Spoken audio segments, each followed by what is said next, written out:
నమస్తే అండి. రాజ్మా కర్రీని ఏ విధంగా చేసుకోవాలో చూపిస్తాను. ఇది రోటీలోకి, వెజ్ బిర్యానీలోకి, పూరీలోకి బాగుంటుంది. ముందుగా అయితే రాజ్మాని 6 గంటల పాటు నానబెట్టుకోవాలి. వీటిని బాగా కడిగి శుభ్రం చేసుకున్నాక తీసుకొని కుక్కర్లో వేసేసుకోవాలి. వేసి మునిగే వరకు వాటర్ని వేసేసుకోవాలి. వేసుకొని 6 విజిల్స్ రావాలండి. రాజ్మా ఏంటంటే ఎక్కువసేపు నానబెట్టుకోవాలి. రేపు మార్నింగ్ చేసుకోవాలంటే ఈ నైట్ నానబెట్టుకున్నా కూడా బాగుంటాయి. లేదంటే ఈవినింగ్ చేసుకోవాలంటే మార్నింగ్ నానబెట్టేసుకోవాలి. ఇది చాలా బలవర్ధకమైన ఫుడ్ అండి. 6 విజిల్స్ వచ్చాక ఆవిరిపోయాక చూద్దాము. బాగా ఉడికిపోయినాయి. ఇప్పుడైతే మనం ఈ కర్రీకి కావాల్సినవన్నీ రెడీ చేసుకుందాము. 3 ఉల్లిపాయలు, 4 టమాటాలు, 2 పచ్చిమిర్చి. ముందైతే ఆనియన్స్ని సన్నగా స్లైసెస్గా కట్ చేసుకోవాలి. కట్ చేసుకొని వాటిని ఒక చిన్న ప్యాన్ పెట్టుకొని ఆయిల్ వేసుకోవాలండి. వేసుకొని అందులో ఈ ఆనియన్స్ని వేసుకొని బ్రౌన్ కలర్ వచ్చే వరకు మనం ఫ్రై చేసుకోవాలి. ఈ ఫ్రైడ్ ఆనియన్స్ లాగా అంటే సేమ్ బిర్యానీస్లో వాటిల్లో వేసుకుంటాం కదా, అదేవిధంగా ఫ్రై అయిపోయి ఫ్రైడ్ ఆనియన్స్ లాగా అవ్వాలి. గోల్డెన్ బ్రౌన్ వచ్చే వరకు.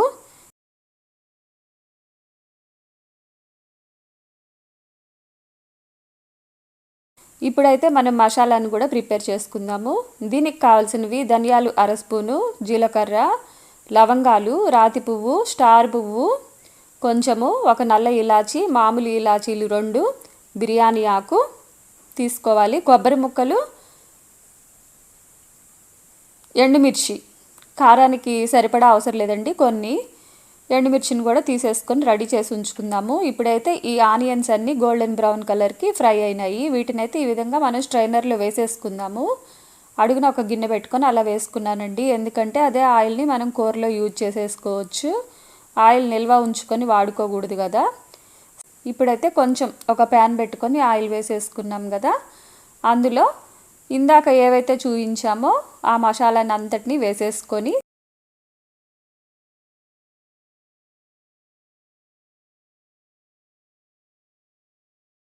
చూసారు కదా, కొబ్బరి ముక్కలు, ధనియాలు, జీలకర్ర, లవంగాలు, దాల్చిన చెక్క, నల్ల ఇలాచి, స్టార్ పువ్వులో కొంచెమేనండి 2 రెబ్బలు, ఎండుమిర్చి, కొబ్బరి, బిర్యానీ ఆకు ఇవన్నీ ఫ్రై అయినాక ఇప్పుడు టమాటాలు కట్ చేసి ఉంచుకున్నాం కదా, ఇందాక స్లైసెస్గా కట్ చేసుకున్న దాంట్లోనే మనం టమాటాలు కూడా వేసుకుంటే ఈ విధంగా వస్తాయి.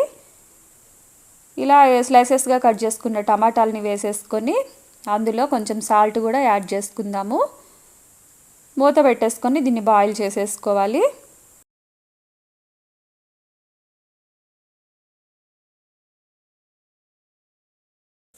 ఇప్పుడైతే మనం చపాతీకి గోధుమ పిండిని ప్రిపేర్ చేసుకుందాము. ఇప్పుడు ఈ విధంగా ఒక గిన్నెలో 1 టీ గ్లాసున్నర వాటర్ పోసేసుకొని అందులో ఆయిల్, ఉప్పు వేసుకొని ఈ విధంగా మిక్స్ చేసి ఉంచుకోవాలండి. నేనైతే ఈ గోధుమ పిండి చపాతీకైనా పూరీకైనా ఈ ప్రీతి మిక్సర్నే వాడతాను. ఇందులో మాస్టర్ చెఫ్ జార్లో ఈ విధంగా ఫస్ట్ అయితే పిండిని వేసేసుకోవాలి. గోధుమ పిండి జల్లెడ పట్టుకొని వేసేసుకోవాలి. ఇది మిక్సీ రన్ అవుతున్నప్పుడే మనం చూసుకుంటూ వాటర్ని యాడ్ చేసుకుంటూ ఉండాలి. ఒక్కసారి వేసేసుకుంటే ఒక్కొక్కసారి పిండి అంతా లూజ్ అయిపోతుంది. ఈ విధంగా చూసుకుంటూ ఇందాక ఏదైతే మిక్స్ చేసి ఉంచుకున్నామో ఆ వాటర్ని మనం వేసేసుకుంటూ ఉండాలి. ఈ విధంగా ముద్దలాగా అయినాక చివర్లో కొంచెం ఆయిల్ కూడా యాడ్ చేసుకోవాలండి. చూసారు కదా, ఈ విధంగా చక్కగా మనకి పూరీ అయినా చపాతీ అయినా పిండిని ఈ విధంగా ఇందులో ప్రిపేర్ చేసుకోవచ్చు. చాలా బాగా వచ్చింది కదా. ఇప్పుడైతే ఇది ఒక బౌల్లోకి తీసుకొని లిడ్ పెట్టేసుకొని పక్కకు ఉంచేసుకుందాము. ఇక కర్రీని చెక్ చేసుకుందాము. టమాటాలు అయితే మంచిగా ఉడికిపోయినవి. ఇవి చల్లార్చి గ్రైండ్ చేసేసుకోవాలి. మిక్సీ పట్టేసుకోవాలి.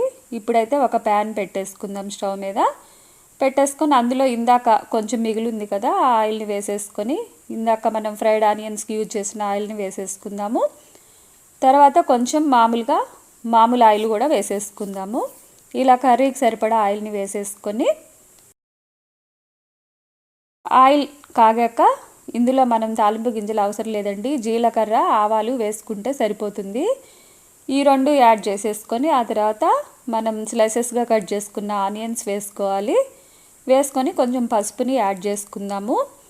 ఆ తర్వాత కొంచెం కరివేపాకును కూడా యాడ్ చేసుకుందాము. ఇవి కొంచెం బ్రౌన్ కలర్కి వచ్చే వరకు ఫ్రై చేసుకోవాలి. ఇందులో మనం ఇంకా ఏమీ వేసుకోవాల్సిన అవసరం లేదండి, ఎందుకంటే ఆల్రెడీ మనం మసాలాలో ఇవన్నీ వేసేసుకున్నాం కదా. సో ఇవి వేగితే సరిపోతుంది. ఇవి కొంచెం వేగాక 1 స్పూన్ అల్లం వెల్లుల్లి పేస్ట్ని వేసుకొని పచ్చి వాసన పోయే వరకు ఫ్రై చేసుకోవాలి. బిర్యానీ ఆకును కూడా యాడ్ చేసుకుందాము.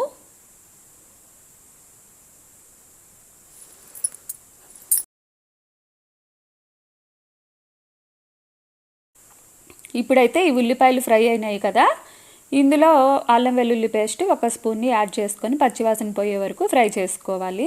ఈ విధంగా కలుపుకుంటూ ఫ్రై చేసుకోవాలండి. ఇవి కూడా ఫ్రై అయింది. అల్లం వెల్లుల్లి పేస్ట్ పచ్చివాసన పోయే వరకు వేయించేసాం కదా. ఇప్పుడైతే రాజ్మాని మనం అయితే బాయిల్ చేసామో అందులో నుండి తీసేసి రాజ్మా సపరేట్ చేసుకొని అది వేసేసుకోవాలి. ఇందులో వేసుకొని ఈ రాజ్మా కూడా కొంచెం వరకు వేగాలి.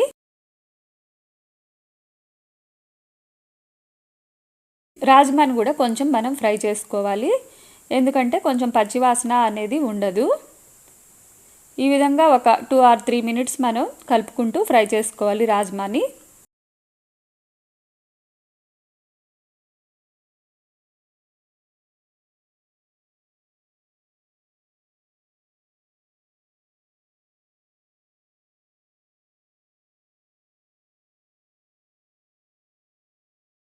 తర్వాత మనం ఏదైతే గ్రేవీ మిక్సీ పట్టేసి ఉంచుకున్నాం కదా, అది తీసుకొని ఆ గ్రేవీని కూడా ఇందులో యాడ్ చేసేసుకోవాలి.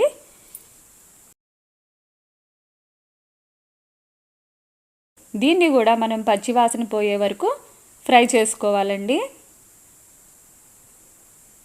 ఈ విధంగా ఫ్రై చేసుకొని ఈ గ్రేవీ కూడా కొంచెం ఆయిల్ బయటకు వచ్చే వరకు ఫ్రై చేసుకోవాలి. లిడ్ పెట్టుకుంటూ తీసుకుంటూ 2 minutesకి ఒకసారి చూసుకుంటూ కలుపుకుంటూ చెక్ చేసుకుంటూ దీనిని ఈ విధంగా ఫ్రై అవనివ్వాలి మనం కర్రీ అంతా కూడా.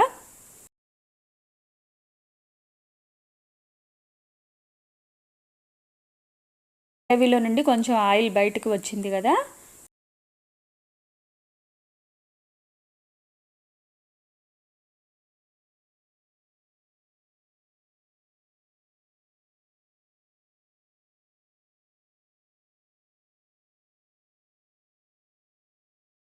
ఇప్పుడైతే సరిపడా సాల్ట్ని వేసేసుకుందాము. కర్రీకి సరిపడా సాల్ట్ని యాడ్ చేసుకోవాలి. కూర అంతా పట్టే విధంగా కలిపేసుకోవాలి. ఇప్పుడు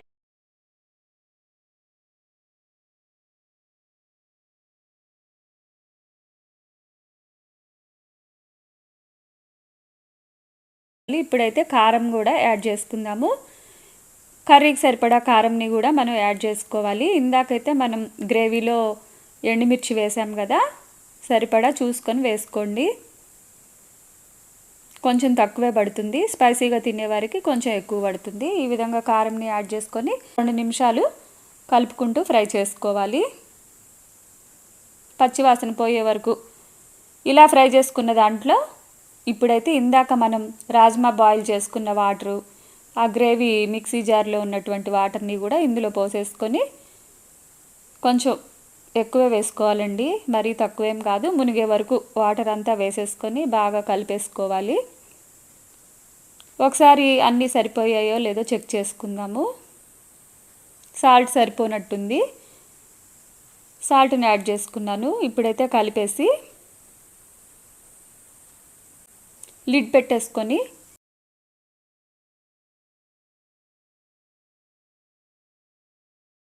కలిపేసుకున్నాం కదా, ఇందులో కొంచెం వాటరు అన్నీ సరిపడా చెక్ చేసుకోవాలండి.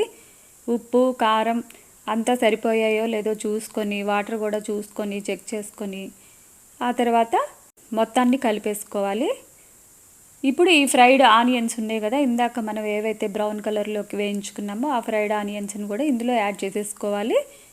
వీటిని సన్నగా చేత్తోనే స్మాష్ చేసేసుకొని వేసుకోవచ్చండి, లేదు అంటే మిక్సీలో జస్ట్ ఆన్ ఆఫ్ రిథంలోనైనా చేసుకునైనా వేసుకోవచ్చు.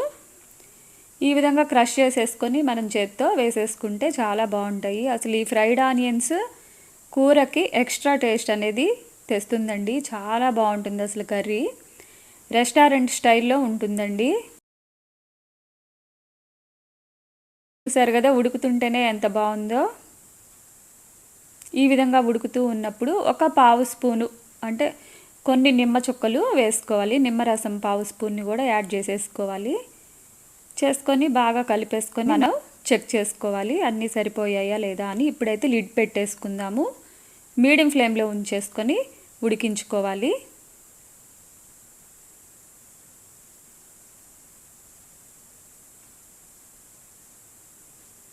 ఇలా 2 నిమిషాలకు ఒకసారి చూసుకుంటూ చెక్ చేసుకుంటూ కలుపుకుంటూ కర్రీని మనం ఉడికించుకోవాలండి. చూసారు కదా, ఆయిల్ దాదాపుగా బయటకు వచ్చేసింది. కూరలో నుండి ఆయిల్ బయటకు వచ్చే వరకు మనం చేసుకోవాలి. ఇప్పుడైతే కర్రీ రెడీ అయినట్టే. ఇందులో ఇప్పుడు కొంచెం బటర్ని వేసేసుకోవాలి. తర్వాత కసూరి మేతి కొంచెం క్రష్ చేసుకొని వేసుకోవాలి. ఆ తర్వాత కొత్తిమీరను కూడా వేసుకోవాలి. ఇప్పుడు కొంచెం గరం మసాలాను కూడా యాడ్ చేసేసుకోవాలి. లైట్గా వేసుకుంటే సరిపోతుందండి. ఆల్రెడీ మనం గ్రేవీలో వేసాం కదా. ఈ విధంగా కలిపేసుకొని 2 నిమిషాలు మూత పెట్టే సిమ్లో ఉంచేసి ఆఫ్ చేసుకుంటే మనకి రాజ్మా కర్రీ రెడీ అయిపోయినట్టే. ఈ కర్రీ రోటీలోకి, పూరీలోకి, వెజ్ బిర్యానీలోకి బాగుంటుందండి.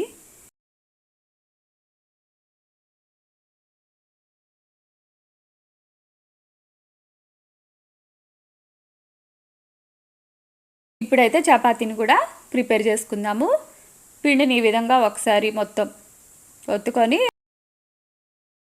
ఈవెన్గా వీటిని పీసెస్గా కట్ చేసేసుకోవాలి. చేసుకొని చపాతీల్ని ప్రిపేర్ చేసుకుందాం మనమైతే.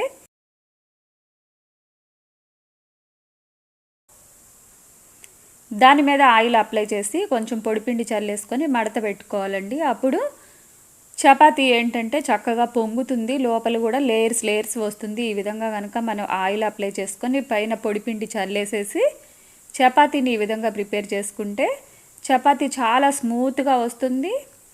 అంతేకాకుండా లేయర్స్గా కూడా మనకి కనిపిస్తుంది. తింటుంటే కూడా చాలా మెత్తగా స్మూత్గా ఉంటుందండి. ఈ విధంగా చపాతీ చేసుకొని ఒకసారి చూడండి, చాలా బాగుంటుంది. ఇలాగే చపాతీలన్నీ ప్రిపేర్ చేసేసుకుందాము.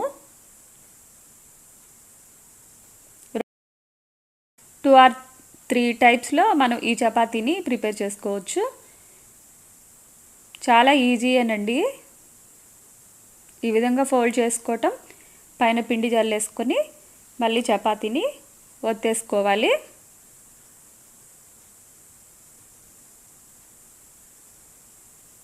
చూసారు కదా, చపాతీలన్నీ ఈ విధంగా ప్రిపేర్ చేసేసుకుందాం.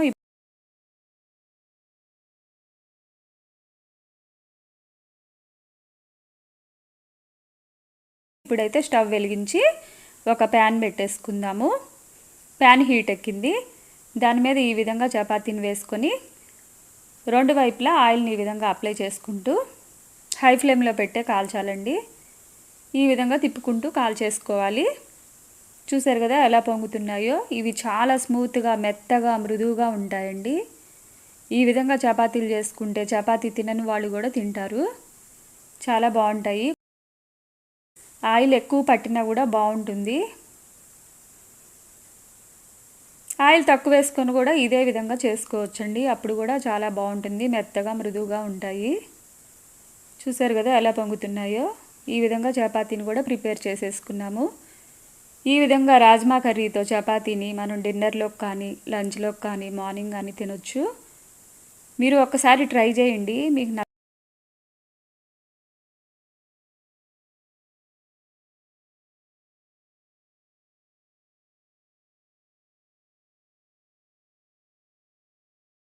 ఒకసారి ఈ విధంగా ట్రై చేయండి.